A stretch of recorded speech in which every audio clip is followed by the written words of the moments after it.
Je vais laisser Claire préparer l'enregistrement. Merci à vous tous d'être présents. Alors, j'ai quelques pouvoirs. Donc, Paul Bobille donne pouvoir à Anne Steyer, Christian Fourmont donne pouvoir à Éliane Ménager, Alain Thierry donne pouvoir à Vincent Coconnier, Aude de Lavergne donne pouvoir à Estelle Langlais et Christophe Hieron donne pouvoir à Daniel Deville et Yeroun me donne pouvoir. Pardon, est-ce que je peux juste prendre la parole ? Oui, bien sûr, vous pouvez. Pablo et Olivier Durand sont retenus au dernier moment par des actualités. Voilà. Donc ils s'excusent et ils n'ont pas eu le temps de nous donner un pouvoir. Voilà. Pas de souci, nous les excusons et nous comprenons certaines actualités. Il nous faut un secrétaire de séance. Qui ? Catherine ? Catherine, tiens, ça va être la soirée de Catherine.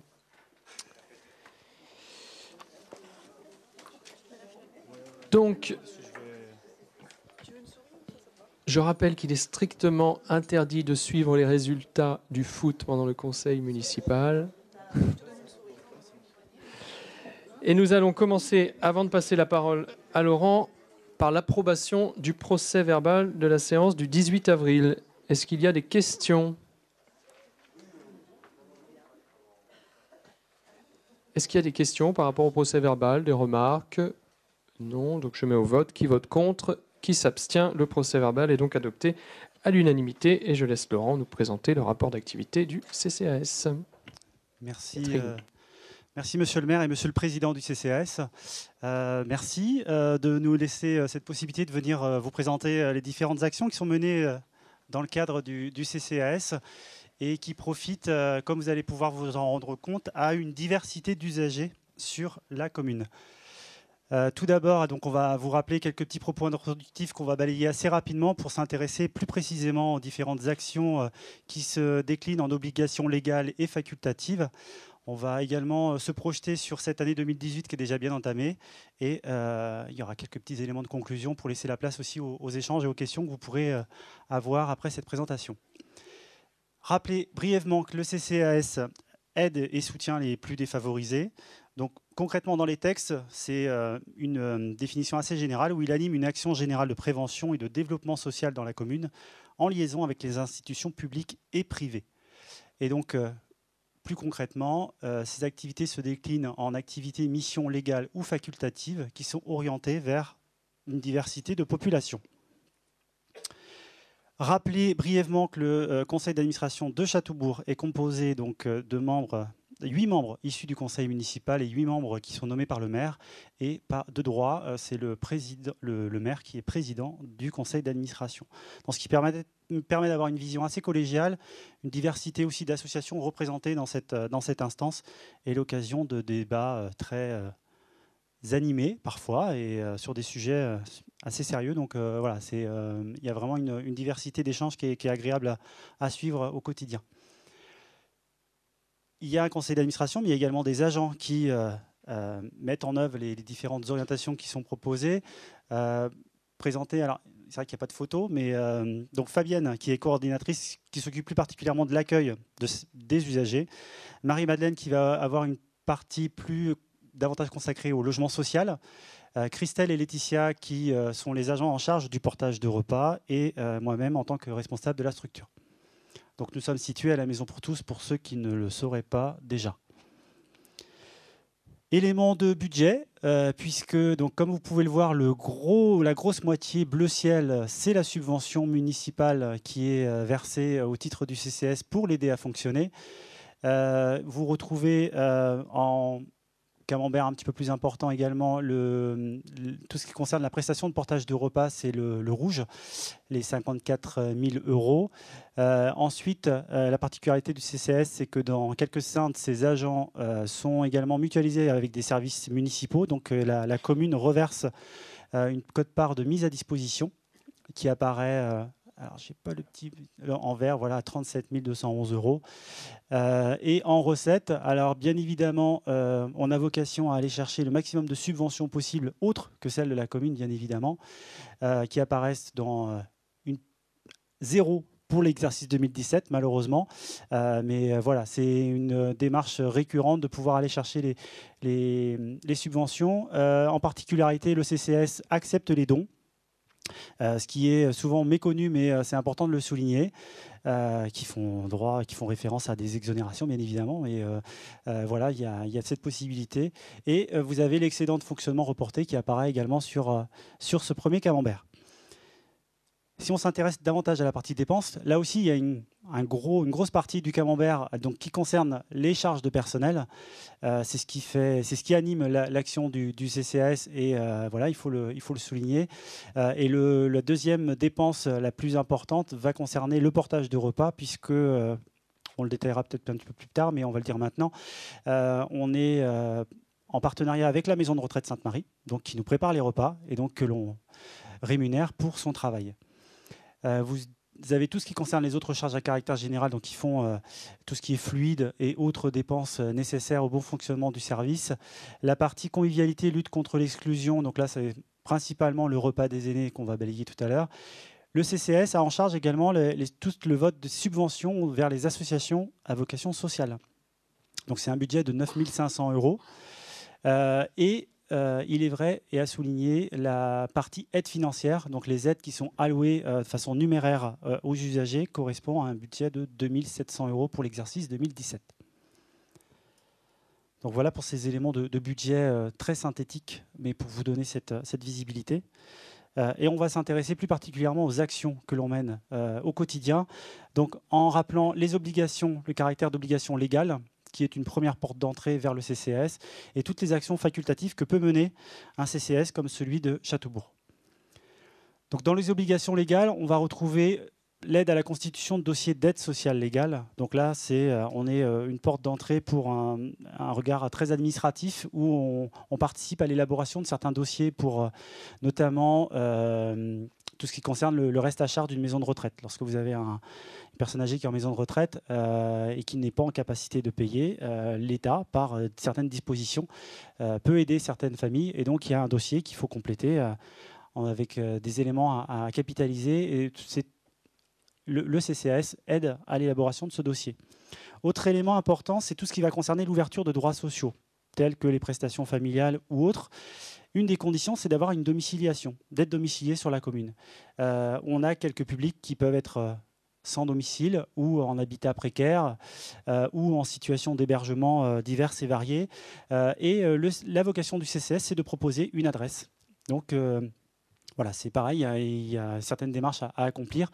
Ça représente environ 25 personnes. Ça a représenté 25 personnes en 2017. Nous, ce qui nous intéresse aussi, c'est le nombre de courriers que ça fait transiter par nos structures, parce que qui dit courrier dit nécessité pour les gens de passer aussi, nous solliciter et donc récupérer leur courrier. On est environ entre 450 et 500 courriers à l'année pour ce qui concerne le CCAS. Alors, autre élément, autre obligation légale qui incombe au CCAS, c'est ce dont on a déjà évoqué, l'analyse des besoins sociaux. Alors, elle a été effectuée de façon très fine d'octobre 2015 à mars 2016, qui avait permis d'actualiser un document qu'on a appelé la cartographie de la commune. Et dans le cadre de ce travail, on avait porté vraiment une attention particulière auprès du public des aînés. Et c'est vrai qu'à l'appui de tout ce travail, on a décliné un plan d'action qui nous a permis d'étoffer encore davantage les actions facultatives déployées sur la commune, qu'on va vous détailler plus précisément. Donc dans les actions facultatives, on les a résumées en plusieurs entités: aide financière, instruction de demande de logement social, la résidence Bel Air, les logements d'urgence, le terrain d'accueil de gens de voyage, l'activité portage de repas, et tout ce qui va concerner les actions favorisant la lutte contre l'isolement et la prévention du vieillissement. Donc on va essayer de détailler plus précisément les deux éléments qui sont en gras, mais on va quand même présenter sommairement les autres actions, parce que je pense que c'est important de les souligner. Sur le volet financière, donc comme vous pouvez le voir, il y a deux principales dépenses que le CCAS déploie sur la commune auprès de certains usagers. Ce sont les bons alimentaires, donc là c'est pour subvenir aux besoins d'urgence, besoins primaires pour pouvoir se nourrir. Autre élément, tout ce qui va concerner les voyages scolaires. Et ensuite se décline de façon très ponctuelle, suivant les années. Voilà, il y a une case mobilité, il y a parfois des aides funéraires. On a eu parfois besoin d'aider certaines familles par rapport à l'achat d'équipements. Donc voilà, c'est un budget de 22 000 € sur 10 ans. Donc là, on essaie de parcourir un peu l'historique pour voir un peu comment les choses évoluent. Alors c'est vrai que là, sur les 10 dernières années, il y a une légère augmentation. Et c'est vrai que, comme vous pouvez le voir, on reste vigilant quand même à ce que ce budget soit maîtrisé. Donc voilà, c'est en fonction des différentes demandes et des partenariats qui peuvent exister, notamment avec les assistantes sociales pour tout ce qui concerne les bons alimentaires, puisqu'on a cette chance d'être situé à la Maison pour tous et d'avoir un contact privilégié avec certains acteurs et de pouvoir débloquer des bons alimentaires dans une certaine réactivité lorsque la situation le nécessite. Autre élément sur lequel on voulait s'arrêter, ça concerne les instructions de demande de logement social. Donc là, on a une carte de la commune que vous reconnaissez avec des petits points qui représentent tous les logements sociaux situés sur la commune, dont certains qui sont encore en projet. Donc, lorsque la préfecture nous transmet ces éléments, donc au 1er janvier 2017, on comptabilise 325 logements sociaux aujourd'hui sur la commune, ce qui représente environ 12%. 12-13, hein, on oscille dans ce registre-là. Donc là, on est sur une année 2018 où il y a des constructions en cours, mais les livraisons sont plutôt prévues sur 2019. Donc là, effectivement, aujourd'hui, on fait en fonction du parc existant et en fonction des mutations qui peuvent exister sur notre commune. Donc, préciser que la demande d'un logement social, pour nous, c'est une vraie porte d'entrée et de prise de contact vis-à-vis de futurs castelbourgeois. C'est-à-dire qu'on a à cœur de pouvoir rencontrer au maximum les personnes qui sollicitent une demande. Alors, c'est effectivement important dans le sens où, d'une part, on aide les personnes dans cet acte-là. C'est une démarche administrative. Alors, voilà, il faut un certain nombre de papiers. On vérifie les ressources des uns et des autres. Mais c'est aussi l'occasion, dans le cadre d'un échange physique, d'avoir cet échange et de voir le degré d'urgence de la demande. Hein, parce que voilà, on a certaines personnes qui savent anticiper les choses, d'autres un peu moins, et parfois on a certaines situations de fragilité, notamment dans le cadre de séparation conflictuelle, qui font que voilà, parfois c'est difficile aussi d'aller vers les structures, donc il faut être bienveillant vis-à-vis de certains demandeurs et essayer des fois de creuser un petit peu la demande pour s'apercevoir que la demande elle est vraiment plus préoccupante qu'elle n'y paraît. Donc concrètement, sur l'année, il y a eu 256 dossiers traités. Aujourd'hui, on est à l'heure de la dématérialisation. Donc une demande peut être effectuée par Internet, mais ça n'empêche que voilà, si on ne fait pas la démarche, nous, d'aller voir sur le site qui recense toutes ces demandes-là, on n'a pas forcément connaissance de la demande concrète de la personne. Donc c'est pour ça qu'on essaie de jouer sur les deux tableaux, à la fois d'être proactif en allant identifier les différentes demandes de personnes qui recherchent sur le territoire, mais également d'être attentif à toute demande qui vient à être formalisée et qui nécessite un rendez-vous. Donc 116 demandes traitées par le service logement. Alors, ce n'est pas 116 rendez-vous. J'ai envie de dire, malheureusement, parfois, certaines demandes nécessitent plusieurs rendez-vous. Et un dossier, il vit. C'est-à-dire qu'un dossier, il a une durée de vie d'1 an, par principe, et que la personne peut réactualiser tous les ans. Et dès lors que la situation évolue, elle peut aussi également actualiser toutes les informations qui la concernent. Il y a eu 63 attributions de logement, donc 48 qui ont été proposés avec des candidats qui ont été proposés par le CCAS. Et dans ces 48 propositions, dans ces 48 logements, il y a eu 19 qui concernaient en fait les nouveaux logements situés derrière le Super U, hein, les fameux maisons anciennement dites containers, puisque donc voilà, le programme des 22 maisons a été livré. La petite différence entre les 63 et les 48, donc dans le cadre des attributions de logement, vous avez des organismes collecteurs. Donc les organismes collecteurs, ceux qui cotisent, qui perçoivent le 1%, peuvent proposer également des candidats. Et le bailleur social a tout loisir aussi de créer des mutations dans son parc de logement social. Donc l'idée, c'est de travailler en intelligence ensemble pour que, quand on peut permettre à des grands logements occupés par une personne d'être libérés, ça favorise l'arrivée de familles sur notre commune. Ça fait le lien avec cette diapo qu'on voulait vous présenter avec Madame Leclerc par rapport au travail au quotidien que l'on mène avec les bailleurs sociaux et bien sûr d'autres acteurs. D'une part, du fait de limiter au maximum la vacance des logements. Alors ça devient de plus en plus tendu parce que les préavis se réduisent de plus en plus à 1 mois. 1 mois, c'est un délai qui est très contraint pour pouvoir réattribuer ensuite un logement. Donc ça nécessite d'avoir une file active de demandeurs, mais de demandeurs qui sont intéressés pour venir sur Châteaubourg, qui soit la plus actualisée possible. On accorde également une très grande vigilance à la situation de certains locataires, notamment pour limiter tous les risques de troubles de voisinage qui peuvent exister.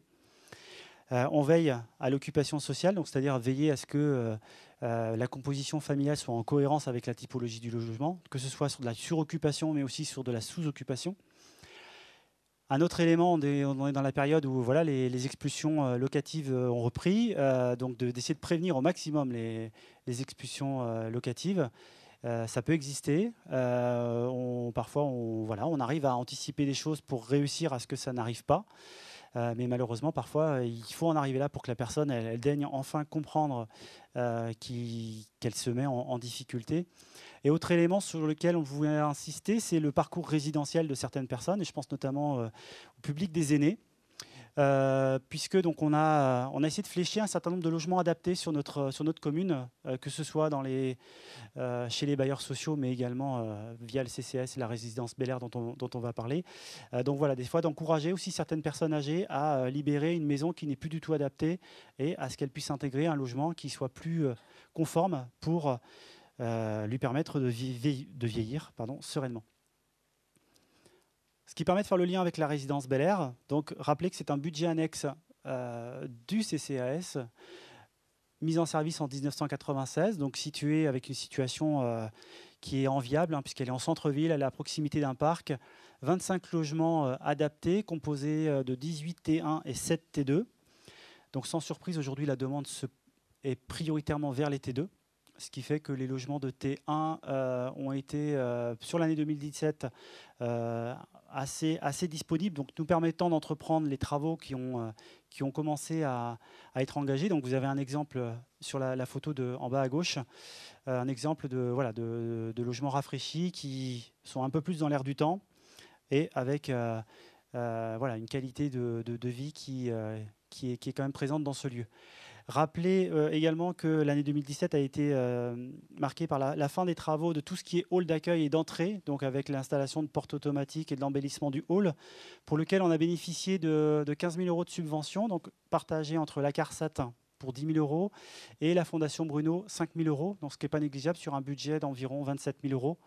On a réussi à aller récupérer un montant de subvention qui flirte avec les 50% de l'opération, donc ce qui est intéressant.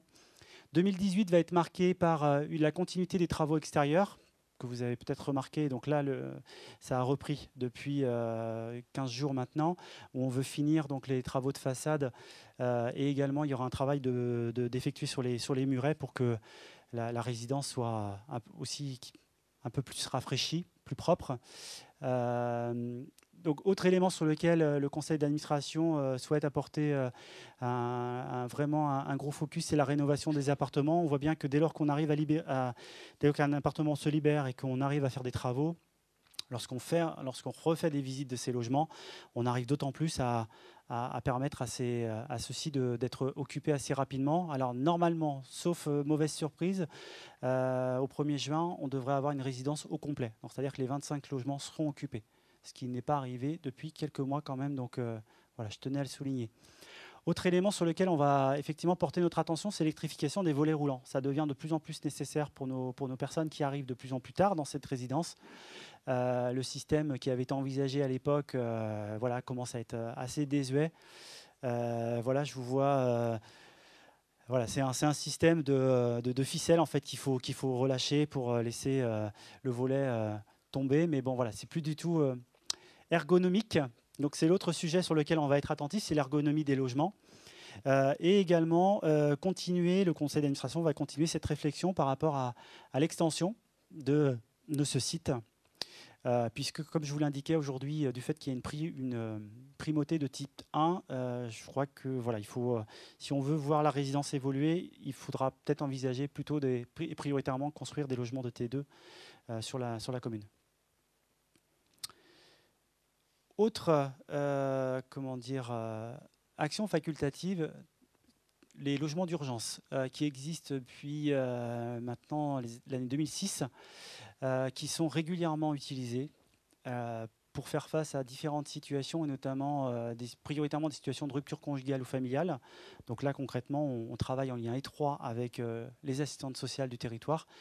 On a permis à 9 familles d'être mises à l'abri sur l'année 2017 pour un séjour moyen qui s'établit à environ 3 mois. On est sur des données qui sont à peu près similaires depuis 2-3 ans maintenant. Du fait que l'allocation, les solutions sont parfois compliquées à trouver pour certaines familles qui arrivent dans les logements d'urgence. On traite l'urgence par le logement, mais ensuite, effectivement, il faut mettre différents acteurs en mouvement pour qu'on arrive à trouver une solution qui soit un petit peu plus pérenne. En grande majorité, les personnes intègrent un logement social. Donc aujourd'hui, de par la tension qui peut exister dans l'obtention d'un logement social, comme je vous disais tout à l'heure, en un mois, c'est parfois très compliqué de pouvoir trouver des solutions. Donc on a plus tendance à laisser la personne déjà réfléchir à son nouveau projet. Et donc c'est vrai que 3 mois, ça reste un laps de temps plutôt raisonnable. L'année 2017 a été marquée par une diversité d'autres sollicitations, à savoir qu'on a rencontré des situations d'hébergement précaire et des personnes qui étaient en insertion professionnelle sur le territoire. On a la chance d'avoir un tissu économique très dynamique, et donc des gens qui viennent s'installer sur le territoire, qui sont hébergés, un hébergement qui malheureusement ne tient pas dans la durée, et donc ces logements d'urgence ont permis à certaines familles de pouvoir intégrer ces logements et ensuite de rebondir vers une situation qui soit un petit peu plus pérenne.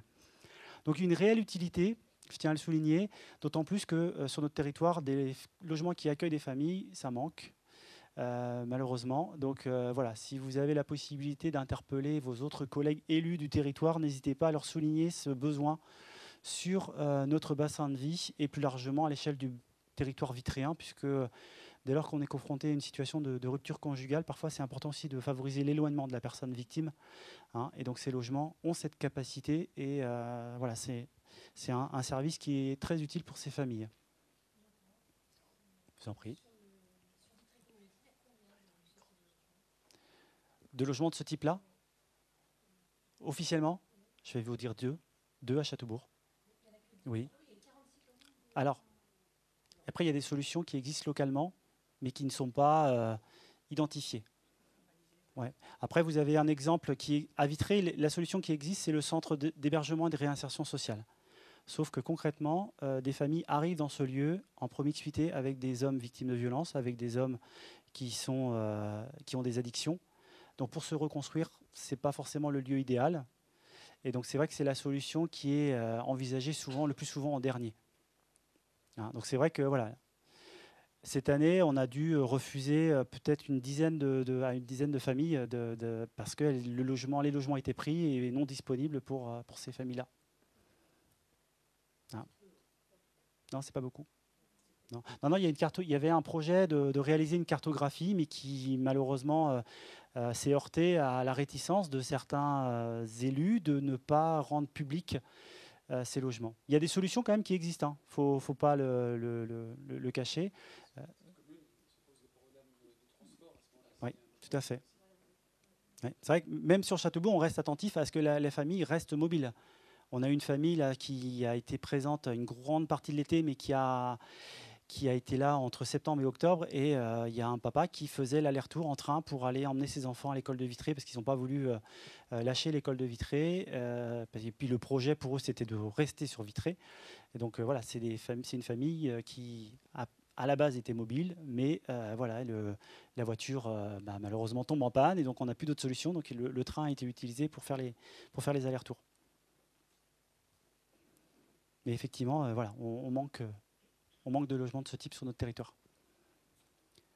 Donc on travaille avec nos voisins aussi, nos voisins de Cervon, Châteaugiron, voilà, qui eux ont déployé, à l'échelle de la communauté de communes, ils ont déployé des logements d'urgence, mais qui mutualisent sur leur territoire. Mais on arrive à travailler en bonne entente avec nos voisins pour essayer parfois de trouver des solutions en commun. Voilà, c'est un échange de bons procédés. Si je poursuis dans les actions, on va arriver au terrain d'accueil des gens du voyage. Donc, pour rappel, compétences Vitré Communauté, qui dispose de 4 aires à l'échelle du territoire. Châteaubourg, il y a 5 emplacements, donc il peut accueillir 10 caravanes. On a accueilli 48 personnes cette année. Alors, avec une situation qu'on constate dans plusieurs aires d'accueil, et notamment sur le bassin rennais. On a un groupe familial qui s'est un petit peu approprié le site, à savoir qu'ils viennent régulièrement. Et donc, quand il y en a qui partent, il y en a, voilà, c'est le même groupe familial qui revient. Mais ce qui nous permet d'avoir aussi une régularité dans le séjour avec des enfants qui sont scolarisés, le plus souvent. Et c'est un sujet qu'on arrive à aborder très naturellement, alors qu'il y a un protocole de scolarisation qui est mis en œuvre, qui a été officialisé au mois d'avril. Bon, voilà, c'est des enfants qui suivent normalement une scolarisation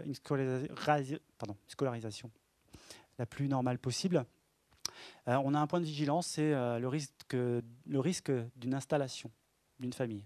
Hein, voilà, donc là, on va veiller l'été prochain à ce que cette famille parte, puisque le principe des terrains d'accueil des gens du voyage, c'est qu'il y ait de la rotation. Alors, on n'a pas vocation à s'installer. Donc là, c'est un des enjeux qu'on a et pour lequel on travaille avec l'association AGV35, donc qui suit tous les gestionnaires des terrains d'accueil des gens du voyage. Et on est en contact avec un médiateur qui a déjà rencontré cette famille à plusieurs reprises. Donc voilà, donc c'est vrai que le terrain d'accueil des gens du voyage de Châteaubourg est dans une situation privilégiée, bordure de 4 voies, donc voilà, très facile d'accès, donc très régulièrement occupé. Et c'est du temps de travail, effectivement, puisque alors, on a 30 séjours, donc 30 séjours, ça veut dire 30 départs, 30 arrivées. C'est des moments qui sont parfois très crispants pour les familles, et pour nous aussi, il faut être honnête de le préciser, pas parce que voilà, ils arrivent dans un environnement nouveau, ils veulent s'installer tout de suite, et il faudrait qu'on leur dise oui tout de suite. Et donc voilà, on n'a pas que ce public en charge, donc voilà, des fois c'est des moments qui peuvent être un petit peu plus tendus. Si je continue, et là je vous propose de passer plus particulièrement aux actions, tout ce qui va concerner le public des aînés, de prévention de la perte d'autonomie. Vous rappelez donc l'existence du service de portage de repas, donc, qui est en liaison chaude. C'est une des particularités, je pense que c'est un des atouts quand même qu'on a sur notre commune, de pouvoir proposer un repas donc préparé par la maison de retraite Sainte-Marie, qui est livré par des agents du CCAS. Ça va concerner 45 bénéficiaires différents sur l'année, donc c'est un chiffre qui augmente régulièrement. Parce qu'on essaie aussi de trouver des... Alors, vous avez des personnes qui vont vouloir le service tous les jours. On fonctionne 6 jours sur 7. Et puis d'autres qui vont vouloir que quelques jours dans la semaine. Donc, on essaie de pouvoir permettre de satisfaire le plus grand nombre. On a été vraiment sur une année très soutenue avec... donc, comme vous pouvez le voir, c'est sur le graphique. Donc, c'est la petite ligne bleue tout en haut, qui est la plus haute. Et qui a concerné donc 5800 repas livrés. Alors, bien évidemment, c'est un service qui vit au jour le jour, à savoir que vous avez des gens fragiles, donc qui peuvent être hospitalisés, qui peuvent partir en maison de retraite. Voilà. Et puis on essaie de s'adapter aussi à différents régimes, et ça, c'est ça l'intérêt aussi de travailler avec la maison de retraite. Ils ont l'habitude de préparer des repas adaptés pour ce public. Et donc voilà, on a un partenariat là, qui existe depuis les années 90 maintenant. Donc voilà, c'est important de souligner cette durée également. Oui, alors sur l'année 2015, ouais, il y a eu, là, on est la fragilité de certaines personnes qui fait que, ouais, on était vraiment sur. Et puis peut-être pas, voilà, on est vraiment dans une démarche très proactive là sur l'activité portage de repas, où dès lors qu'une personne est susceptible de s'arrêter, on a régulièrement des personnes qui peuvent être intéressées, donc qui des fois juste démarrent le service quelques jours et puis sont intéressées pour compléter après les livraisons sur le reste de la semaine. Donc, et puis quand ils se rendent compte que c'est très bon et qu'ils ont cette capacité, enfin voilà, cette possibilité d'avoir un repas livré à domicile par des gens charmants, ben, voilà, ils continuent avec nous, donc ce qui est très bien. Alors, continuer par des actions que vous connaissez déjà, mais qui vont nous faire le lien avec d'autres qui ont été mises en œuvre. Vous rappelez l'existence des repas des aînés. Donc 3 repas, 200 convives, avec un petit test cette année de pouvoir proposer 2 repas à 2 dates différentes avec les mêmes prestations. Donc a priori, ça a plutôt été apprécié. Et les gens de Saint-Melaine, historiquement de Saint-Melaine, Châteaubourg, se sont mélangés. Hein, et donc un bon moment. Et ça a été l'occasion de franches rigolades et de belles chansons également. Donc l'occasion pour certains vraiment de maintenir le lien avec certaines personnes qu'elles ont parfois perdu de vue. Mais on pense aussi à ceux qui n'ont pas la possibilité de s'y déplacer, notamment les plus de 88 ans, qu'on honore en leur remettant un panier gourmand. Donc ça a représenté 42 personnes, 42 foyers sur l'exercice 2017. C'est un chiffre là aussi qui est en augmentation. hein. On a de plus en plus de gens qui restent chez eux à domicile, mais qui ne peuvent plus forcément se déplacer au repas, donc qui apprécient de pouvoir avoir la visite d'un administrateur du CCAS. Présenter également ou représenter le temps à tout âge. Alors, je l'appelle plus semaine à tout âge, je l'appelle temps à tout âge parce que cette année, on a fait, ça a été l'occasion de pouvoir déployer un certain nombre d'activités sur un mois, avec là aussi la contribution d'un comité d'animation qui représente l'ensemble des associations qui œuvrent auprès des aînés. Et donc, à chaque fois, un programme qui est renouvelé. Et d'ores et déjà, la future édition est en préparation. Et là, on partirait sur 15 jours, si je ne me trompe pas. Hein, donc voilà, là aussi, on repart à chaque fois d'une feuille blanche avec nouvelles actions qui seront mises en œuvre sur la commune. Et préciser qu'il existe un réseau de bénévoles qui, à la fois, propose des visites à domicile et également se rend disponible dans le cadre d'animations qui ont lieu à la résidence Bel Air. On a un programme annuel maintenant qui s'est mis en place et qui profite à la fois aux résidents de Bel Air, mais qu'on va essayer d'ouvrir de plus en plus à d'autres personnes aussi, de façon ponctuelle, voilà, pour rompre l'isolement des personnes. Et vous parlez plus particulièrement de ce qui a fait l'actualité de 2017 sur le niveau du CCAS, avec différentes actions qui sont nées en fait suite à l'analyse des besoins sociaux. Et la première qui a été un gros chantier mené avec une personne, alors qui n'apparaît pas sur le petit visuel de droite, mais la jeune fille qui apparaît en photo sur l'article du journal, c'est Marion. Marion a été en service civique pendant 8 mois, au CCAS. Donc voilà, et son contrat a été prolongé en CDD pour terminer correctement cette mission. On a élaboré un guide que vous avez, j'espère, eu l'occasion de voir et de feuilleter si possible, parce que donc voilà, on a souhaité clarifier, synthétiser toutes les informations qui pouvaient concerner les aînés de notre commune. Là, je tiens à saluer vraiment le travail aussi avec mes collègues de la communication qui ont fait un gros travail de mise en page et de lisibilité de cet outil pour qu'il soit accessible au plus grand nombre. On a veillé à pouvoir le distribuer au maximum de main en main. Donc, c'est-à-dire qu'on a fait des campagnes alors, à la fois sur le marché, on est allé dans les clubs, on est allé faire du porte-à-porte à domicile pour aller à la rencontre des Cassel bourgeois seniors pour leur donner cet outil qui, j'espère, peut leur apporter l'information qu'ils souhaitent. Et on a profité également du temps disponible de Marion pour pouvoir élaborer un listing de toutes les associations qui proposent des activités adaptées auprès du public senior, donc outil qu'on va pouvoir réactualiser tous les ans. Et donc voilà, je fais juste une petite parenthèse. Marion, je l'ai revue il y a une quinzaine de jours. Son service civique, c'était une parenthèse pour elle dans le cadre de son parcours de formation futur professionnel. Et donc là, j'ai plaisir à la retrouver. Elle a intégré une licence professionnelle sur le logement social, avec la thématique du logement social. Donc voilà, son service civique avait vraiment été une opportunité pour elle pour rebondir. Donc voilà, si le CCS a pu contribuer aussi à cette étape-là pour elle, je tenais à le souligner parce que ça a été vraiment un plaisir de travailler avec elle. Donc c'est toujours intéressant de savoir aussi ce que deviennent les personnes qui quittent la collectivité de cette façon-là. Donc je sais que j'aurai de ces nouvelles et donc voilà, c'était un petit retour positif et je clôt la parenthèse. Autres actions qui ont été menées, vous avez dû voir fleurir un certain nombre d'affiches, d'articles de presse pour essayer de communiquer ces différents ateliers qui ont été mis en place. Ateliers qui concernent la prévention des facteurs de risque du vieillissement. Alors, je vais juste mettre en évidence le petit logo qui est sur la droite qui s'appelle la conférence des financeurs. Alors, Madame Delaverne n'est pas là, mais elle est d'autant plus au courant de cette conférence. Alors, c'est le regroupement des différents organismes de retraite du conseil départemental qui ont mutualisé leurs fonds pour mettre tout ça dans une caisse commune et ensuite de le redistribuer auprès des communes et des acteurs qui œuvrent dans cette thématique. Et donc concrètement, on a pu bénéficier de ces financements indirectement puisqu'on a quasiment, nous, financé juste la convivialité de ces actions-là et les intervenants étaient pris en charge via la conférence des financeurs. Donc on a essayé d'être très diversifié dans nos actions, à la fois l'équilibre alimentaire, donc la nutrition, le mouvement, la prévention des chutes. Et on a également terminé Ça concerne tout le monde, n'importe quel âge. Et on a terminé l'année par un atelier sur la thématique du logement. Et on a introduit cette thématique du logement en faisant une enquête qui a été réalisée sur l'été 2017, qui concernait principalement le logement adapté pour recueillir les attentes des aînés de notre commune sur comment est-ce qu'ils envisageaient la suite des événements. Donc sans surprise, ils veulent rester chez eux le plus longtemps possible.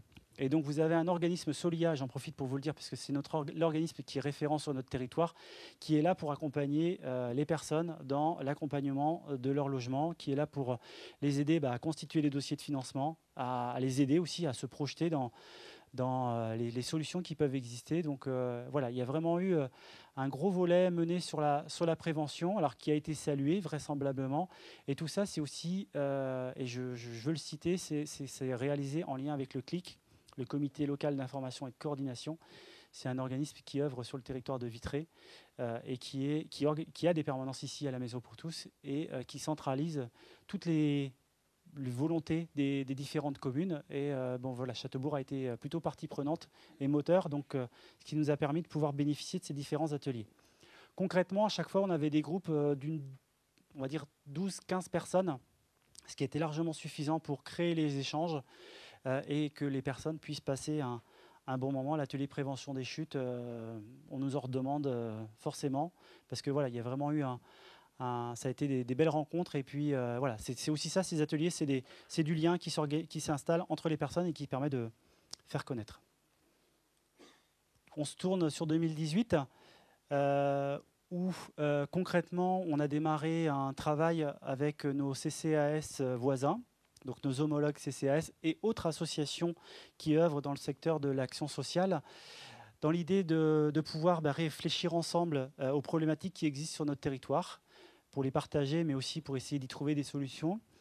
Donc un premier exemple, c'est qu'on a réfléchi ensemble à l'harmonisation des différentes aides financières qu'on pouvait déployer pour les rendre plus lisibles vis-à-vis des assistantes sociales.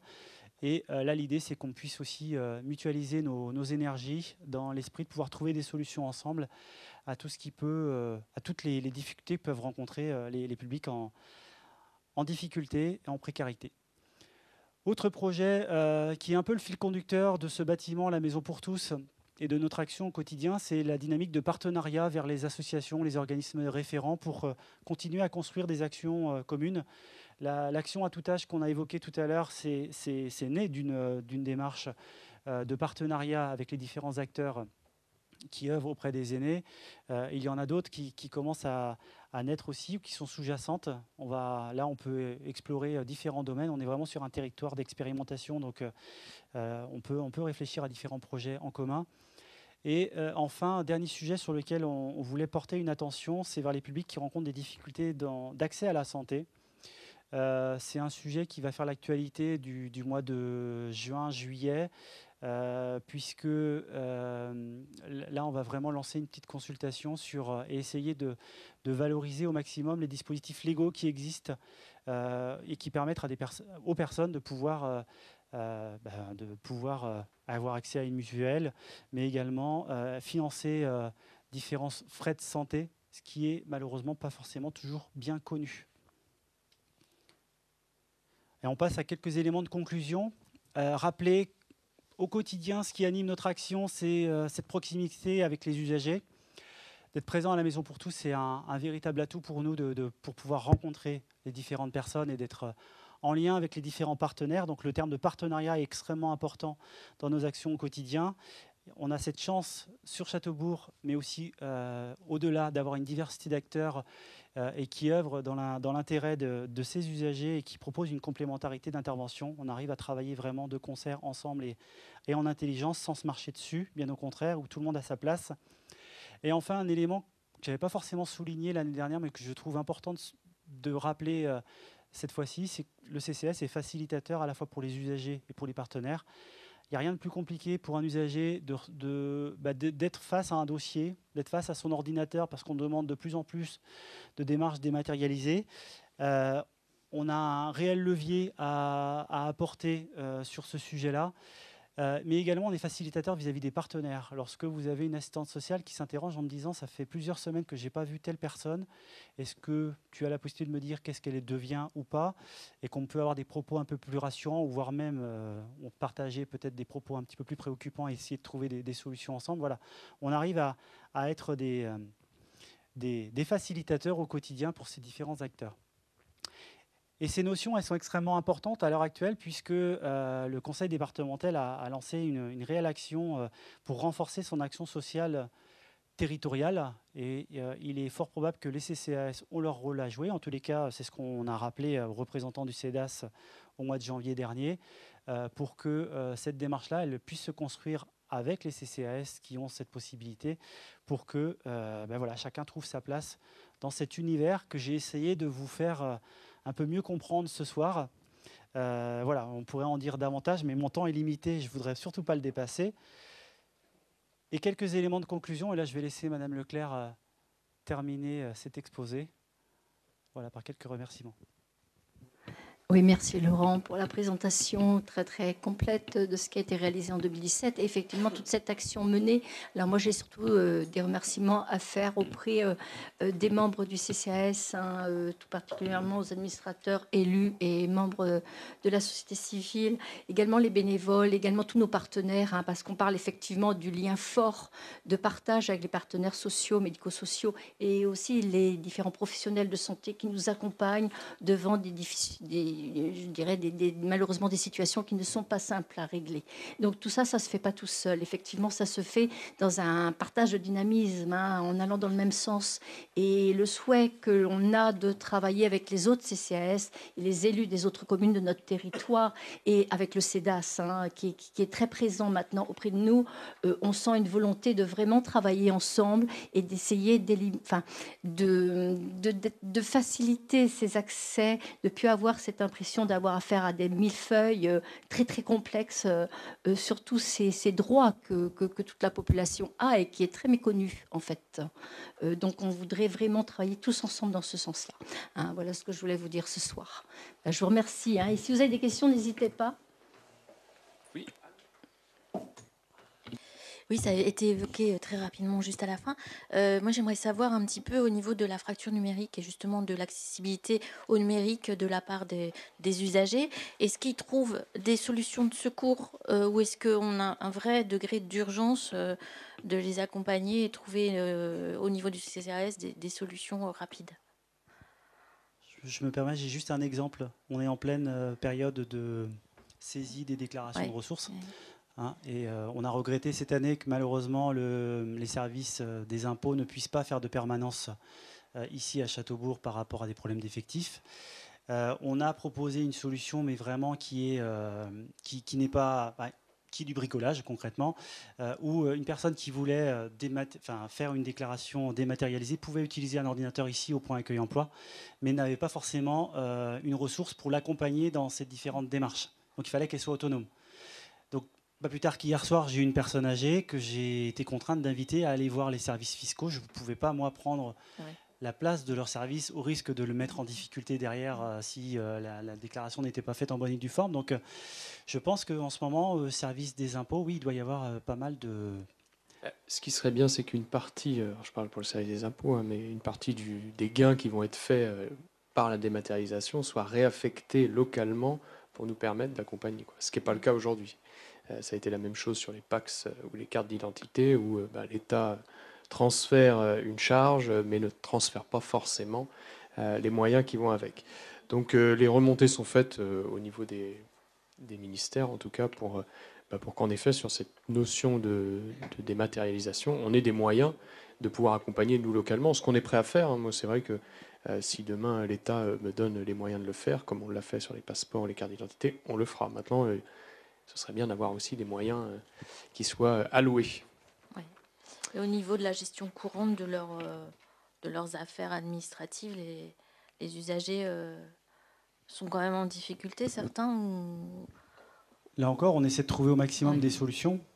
D'où je pense à la dématérialisation effectivement des dossiers de demande de logement social. Pour certaines personnes, ça peut paraître insurmontable. Donc on va effectivement faire les choses avec eux pour qu'ils comprennent un petit peu le mécanisme. Mais voilà, je crois que le zéro papier, pour l'instant, j'y crois pas encore parce que voilà, on a encore des personnes qui ont besoin. Moi, le premier, hein, j'ai besoin d'avoir du papier, voilà, d'avoir quelque chose de matériel pour pouvoir faire des démarches en bonne et due forme. D'accord. Et ils ont des outils, la plupart, ou certains n'ont pas du tout d'outils, pas du tout d'ordinateur. À ma ou connaissance, tablette. certains n'ont pas du tout d'ordinateur. Hein. D'accord, donc c'est un problème supplémentaire. Oui, tout à fait. Merci. Très bien, merci Laurent. Ouais. On peut applaudir parce que,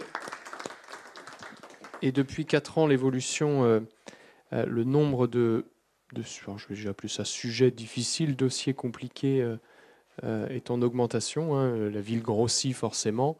Et donc, nous sommes confrontés de plus en plus à des situations difficiles. Hein. C'est l'envers du décor, c'est ce qu'on ne voit pas forcément quand on n'est pas élu, mais c'est ce qui se passe parfois chez nos voisins.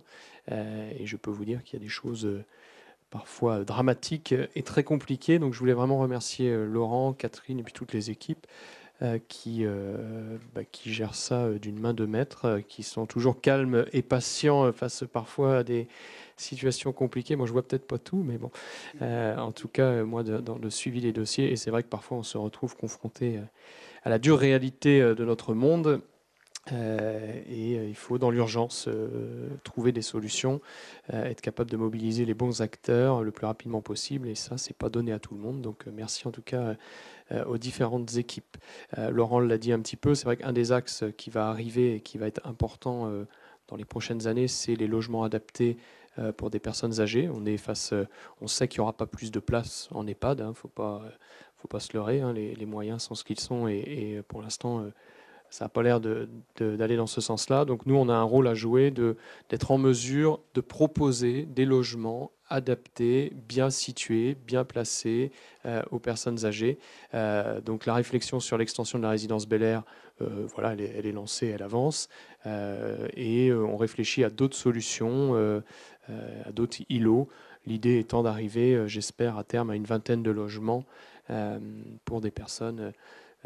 voilà, des personnes âgées, des aînés, c'est cette tranche d'âge où je suis pas vraiment envie d'aller en maison de retraite, mais je ne peux plus rester dans ma maison, et on doit pouvoir trouver des solutions entre les deux, et on va commencer un travail avec la maison Sainte-Marie, qui a eu l'expérience aussi, avec le conseil d'administration de la maison de retraite, pour qu'on avance ensemble à proposer des solutions alternatives. Eh s'il n'y a pas d'autres questions, écoutez, merci beaucoup Laurent. Nous vous libérons. Oui, vous nous envoyez un SMS s'il y a but.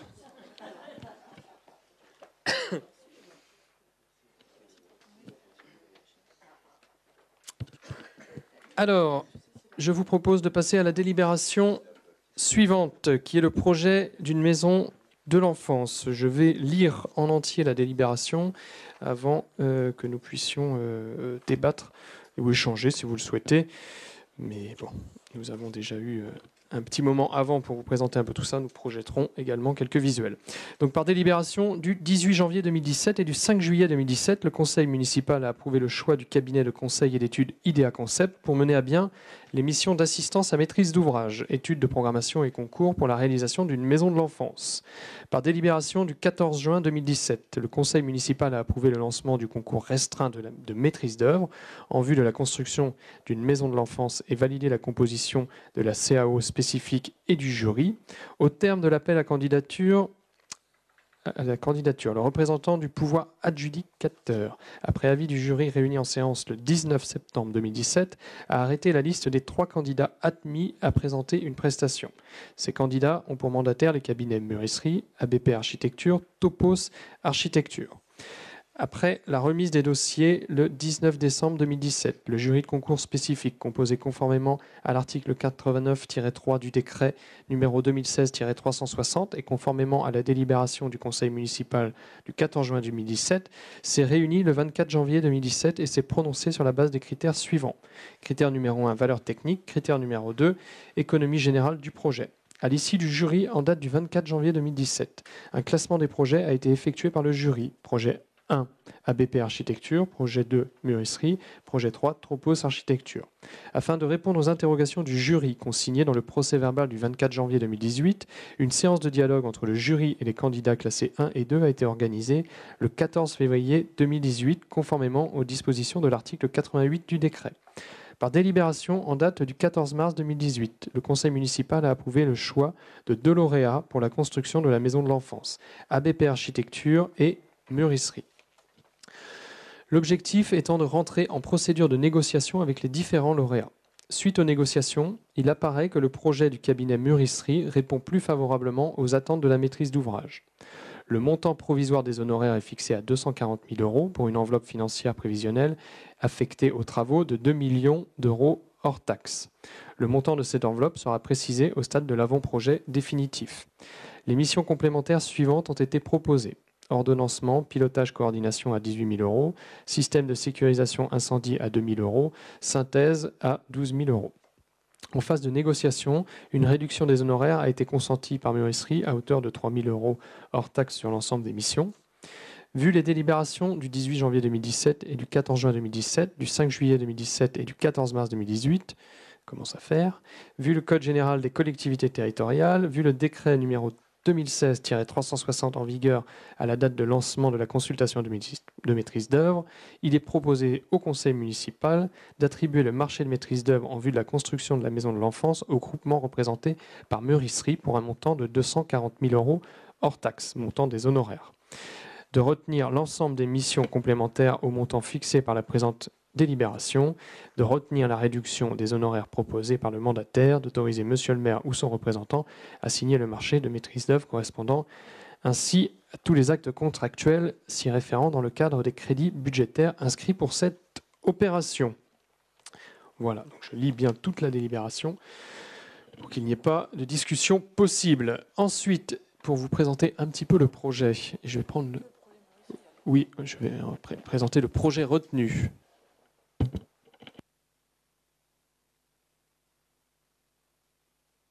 Donc, pour ceux qui n'étaient pas là juste avant en conseil privé, voici l'esquisse et le visuel du projet retenu. Donc, je rappelle, l'objectif étant de mettre à l'intérieur de ce projet le centre de loisirs actuel, qui est aujourd'hui d'une taille et d'une inadapté, on va dire, à la démographie et à l'évolution de Châteaubourg. On va aussi mettre dans ce projet de maison de l'enfance toute la partie relais intercommunal d'assistantes maternelles qui va venir ici, et tout ce qui tourne autour de la toute petite enfance, l'espace jeu qui est aussi trop petit, situé à la Maison pour tous, qui ne permet pas d'accueillir plus d'enfants qu'on ne le fait aujourd'hui, donc avec un vrai manque de place.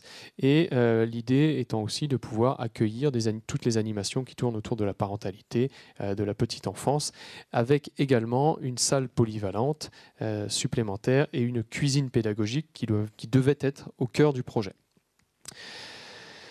Et donc, l'implantation qui est retenue pour ce projet est juste à côté du Centre des Arts, à l'entrée de la future ZAC multisite. Et je vais vous montrer le plan rapidement que vous allez pouvoir voir ici.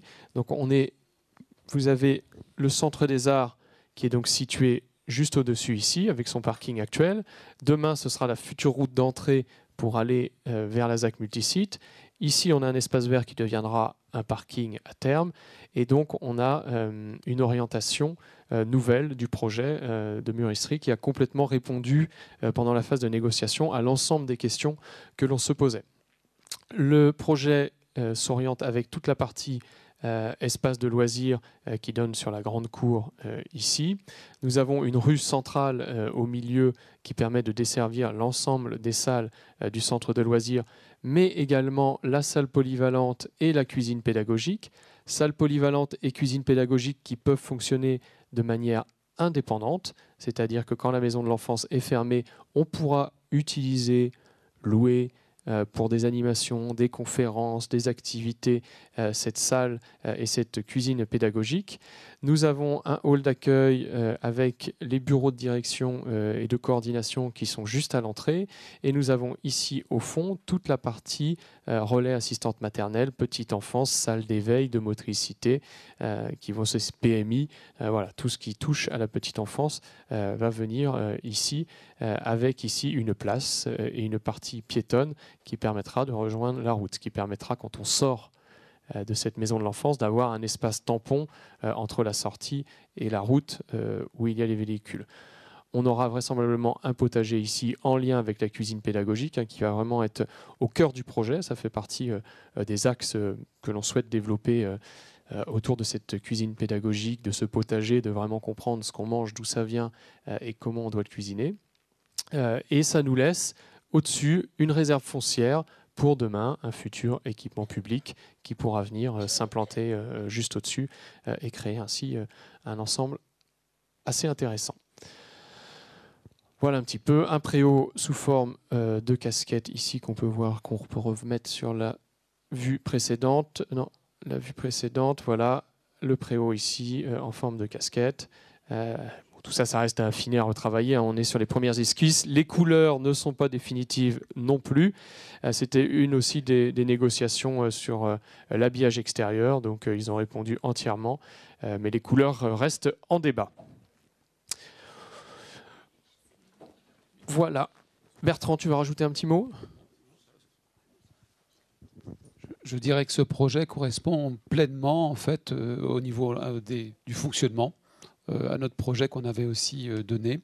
Et ils ont vraiment compris le projet. Donc, s'ils l'ont compris, on est d'accord. À mon avis, c'est ça, quoi. Est-ce qu'il y a des questions, des remarques ? Non. Je propose de mettre au vote. Donc, qui vote contre ? Qui s'abstient ?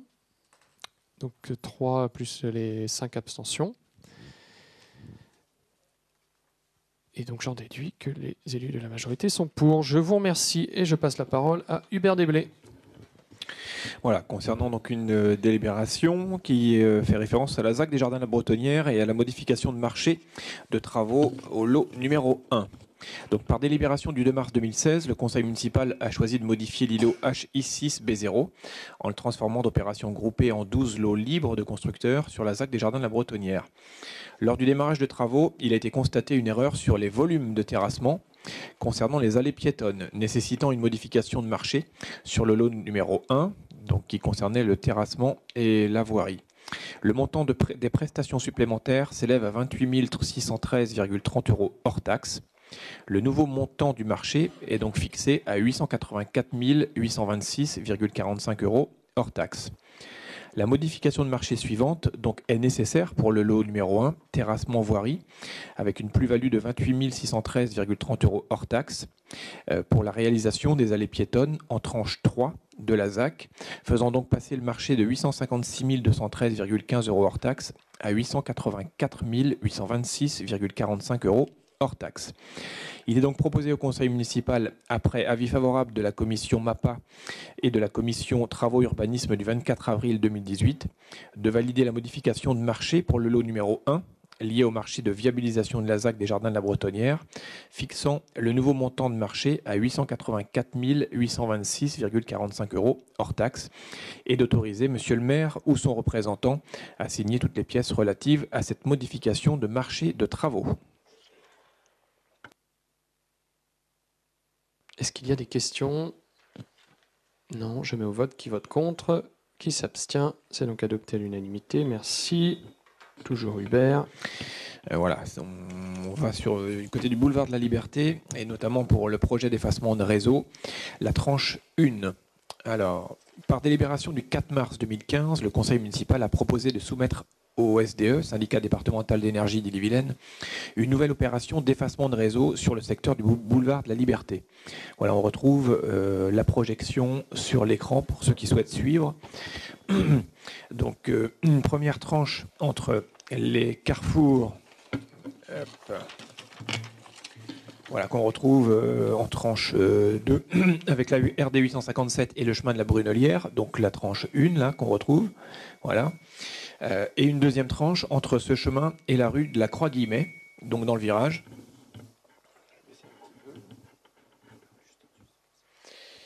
Voilà, la Croix-Guillemets. Par délibération donc, du 8 juillet 2015, le conseil municipal a autorisé le maire à engager les travaux d'effacement de réseau du secteur en demandant au SDE de réaliser l'étude détaillée de l'opération. Donc le syndicat a réalisé l'étude détaillée des 2 tranches du secteur du boulevard de la Liberté. Il en résulte une participation communale de 100 320 € pour la tranche 1 et un montant de 114 375 € pour la tranche 2 à la charge de la commune. Afin que le dossier puisse obtenir un accord de financement à l'occasion d'une prochaine réunion du bureau syndical, le conseil municipal est invité à délibérer. Il est précisé que les montants financiers seront réajustés aux conditions en vigueur à la date où le dossier aura été retenu par le syndicat. La commission travaux urbanisme du 24 avril 2018 a émis un avis favorable sur l'effacement des réseaux de la tranche numéro 1. Ce pourquoi il est proposé au conseil municipal, après avis favorable de la commission travaux urbanisme du 24 avril 2018, de réaliser les travaux indiqués aussitôt que le dossier aura été retenu, d'inscrire les crédits correspondant au budget communal, de verser la participation communale au SDE 35 à l'avancement des travaux et d'autoriser monsieur le maire ou son représentant à signer toutes les pièces relatives à ce dossier. Est-ce qu'il y a des questions? On continue, boulevard de la Liberté. Pas de questions, pas de remarques. Qui vote contre? Qui s'abstient? C'est donc adopté à l'unanimité. Délibération suivante, toujours Hubert. Ouais, on vient dans le centre-ville et donc une délibération qui concerne le centre commercial Bel Air avec une demande de subvention, la SDASP 2018. Tu peux la refaire? Ça va venir. La commune de Châteaubourg est éligible au schéma départemental d'amélioration de l'accessibilité des services publics. Voilà. Qui est une évolution en fait du bouclier, de l'ancien bouclier rural, ayant pour vocation de développer et maintenir les commerces et services de proximité. Il s'agit donc bien sûr d'une aide financière du département.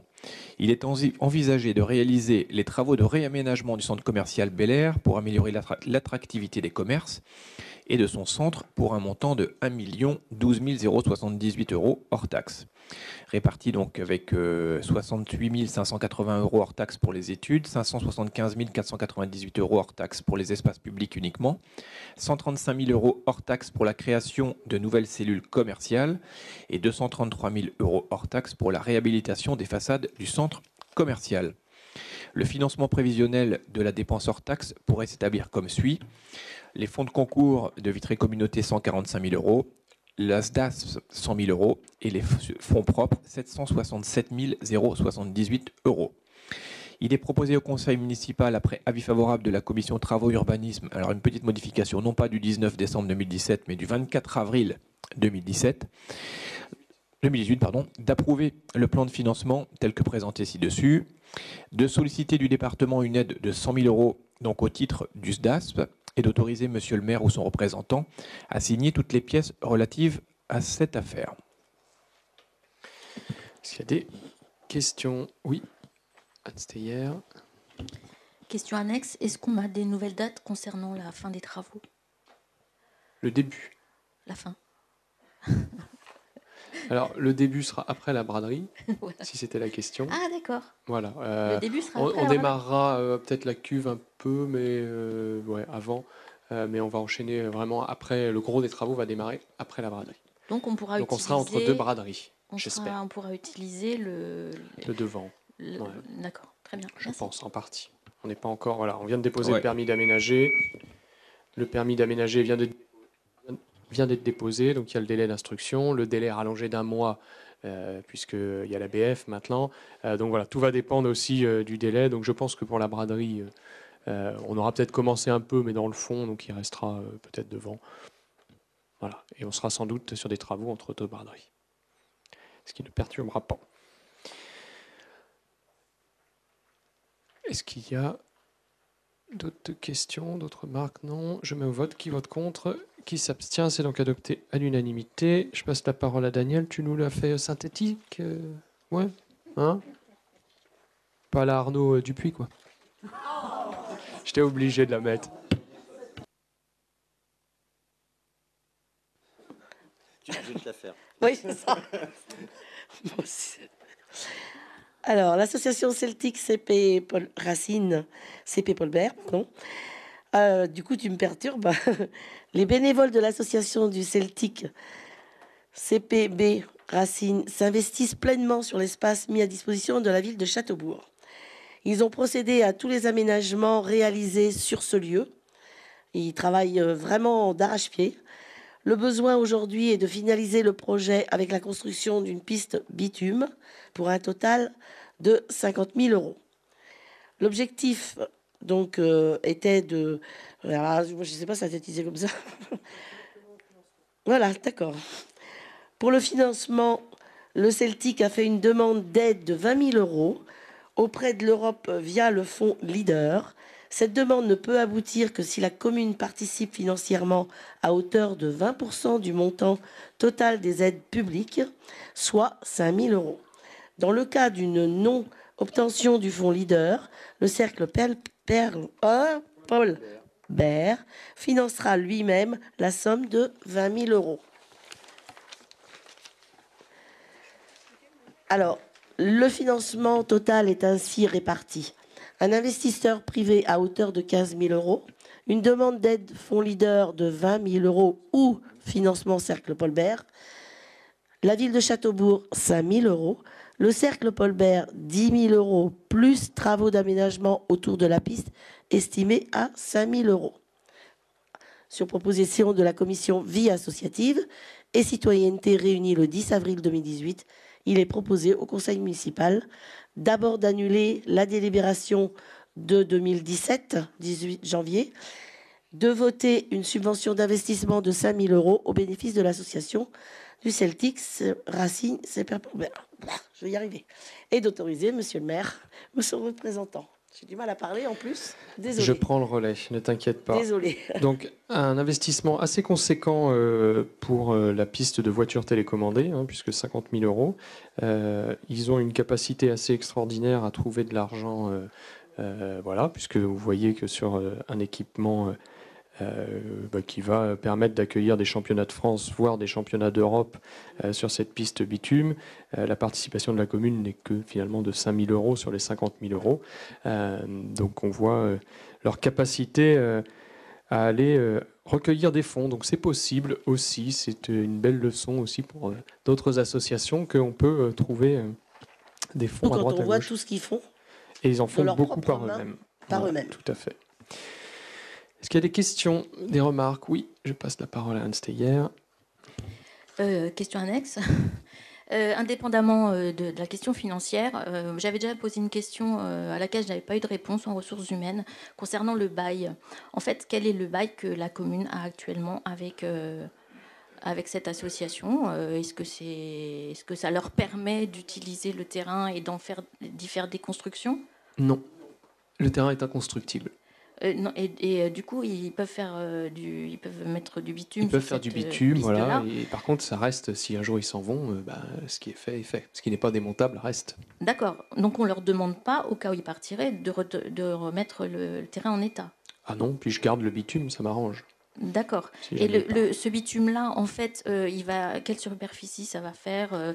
Comment sera traitée la gestion des eaux de pluie? Quel impact sur l'environnement? Tout ça, c'est quelque chose qu'on n'a pas évoqué avant d'évoquer la possibilité de mettre en bitume cette piste-là. Non. Non, mais c'est géré à la parcelle. Après, c'est pas, on n'est pas sur. C'est pas un lotissement, voilà. Il y a des gestions des eaux pluviales qui est faite avec les fossés qui sont devant, qui passent juste devant le terrain. Il n'y a pas, voilà, il y a pas d'eau, il n'y a pas d'assainissement puisque ils sont sur des toilettes sèches. Mais tout est géré dans le cadre de la zone d'activité en fait qui est juste ici. Et donc, à propos du bail, quel type de bail est-ce qu'on a? C'est un bail civil, qu'on a avec eux. C'est pas amphithéotique, mais on a un bail qui dure 12 ans, je crois. 12 ans, voilà. D'accord. Donc merci. 12 années. D'autres questions, d'autres remarques? Je vous propose de mettre au vote. Qui vote contre? Qui s'abstient? Donc 5 abstentions. Et donc c'est adopté. Merci. Et demande de subvention exceptionnelle pour millions de missing. Oui. Tu veux que je la fasse ou pas? Non, ça va aller. Ça va aller. Essayez de continuer à parler. L'association Million Messine est un collectif international qui est né aux USA et qui soutient les malades atteints d'encéphalomyélite myalgique, syndrome de fatigue chronique. L'association Million Messine France, créée à Châteaubourg et dont le siège social est à Châteaubourg, a donc un rayonnement national et international. Des animations seront organisées dans le parc Arméline le dimanche 27 mai afin de faire connaître la maladie dans le cadre de la journée nationale. Une action a également été menée à l'Étoile du cinéma. L'imprimerie des Hautes-Vilaines participe aux événements en imprimant gratuitement les flyers. Et la commission vie associative et citoyenneté réunie le 10 avril, après étude de la demande et audition d'un des membres de l'association, propose le versement d'une subvention exceptionnelle de 200 € et l'établissement d'une convention demandant à l'association, en contrepartie du versement de cette subvention, la mise en avant du logo de la ville de Châteaubourg sur les supports de la communication utilisés. Il est donc proposé au conseil municipal, après avis favorable de la commission vie associative citoyenneté, de valider l'attribution d'une subvention exceptionnelle à l'association Million Messine France d'un montant de 200 €. Vous connaissez tous maintenant cette association, donc je ne vais pas en rajouter. Est-ce qu'il y a des questions, des remarques? Non, il y a eu aussi une action qui a eu lieu samedi dernier devant la mairie avec des chaussures. Oui. Qui ont été posées pour symboliser toutes ces personnes qu'on ne voit pas toujours. Écoutez, je vous propose de mettre au vote. Qui s'abstient? Qui vote contre? Et donc Yoroun ne participe pas, bien entendu, malgré le pouvoir que j'ai à ce vote. Et il n'est pas non plus, c'est pas la personne qui est venue non plus expliquer ce... Tout à fait. Ce n'est pas le président de l'association. Non, ce n'est pas le président de l'association. Très bien, merci beaucoup, c'est donc adopté. Et dernière délibération, la demande de subvention pour Séné-Castel. Alors, des habitants de Châteaubourg licenciés à l'UAC ont créé l'association Séné-Castel dans le but de participer à la course solidaire, la Sénégazelle, qui est une épreuve 100% féminine, alliant solidarité et course à pied. Cette course se déroulera au Sénégal, dans la région de Delta du Sine Saloum, à 200 km au sud de Dakar. Au défi sportif s'ajoute le défi humanitaire. Chaque gazelle part avec en effet 40 kg de fournitures scolaires destinées aux enfants sénégalais. La commission vie associative et citoyenneté réunie le 10 avril, après étude de la demande et audition de 2 membres de l'association, propose le versement d'une subvention exceptionnelle de 150 € et l'établissement d'une convention demandant à l'association, en contrepartie du versement de cette subvention, un retour d'expérience lors du prochain forum des associations en septembre et la mise en avant du logo de la ville de Châteaubourg sur le support de communication utilisé. Il est proposé donc au conseil municipal, après avis favorable de la commission vie associative et citoyenneté réunie le 10, de valider l'attribution d'une subvention exceptionnelle à l'association Séné-Castel d'un montant de 150 €.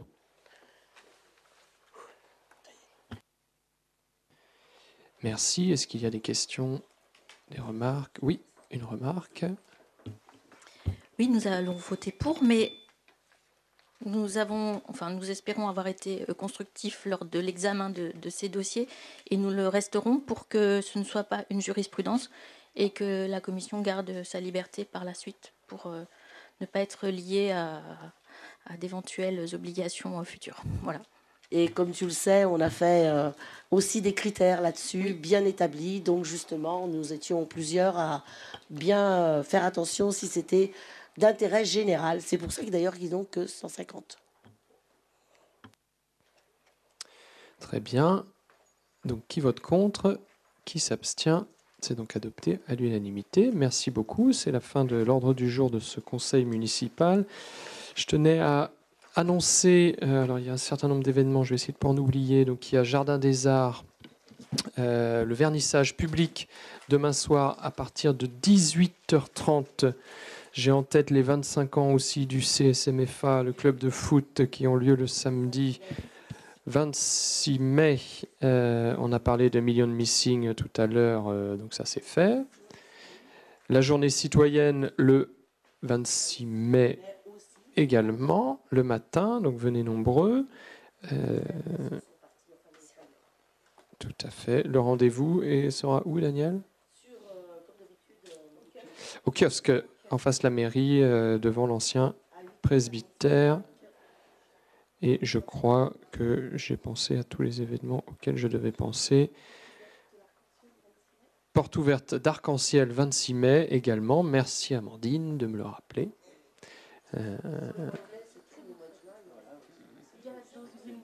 Gala de danse, on va pas tout dire. J'ai la kermesse de l'école.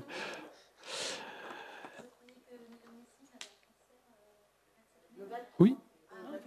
Le 27, c'est ça, à Armiline. Ce qu'on disait dans la délibération tout à l'heure. Voilà.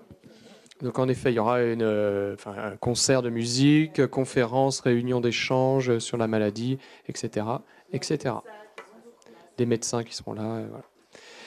Merci beaucoup. Est-ce qu'il y a d'autres remarques, interventions? Non. Eh bien, écoutez, je vous souhaite une bonne soirée à toutes et tous. Et merci de ramener les micros, s'il vous plaît.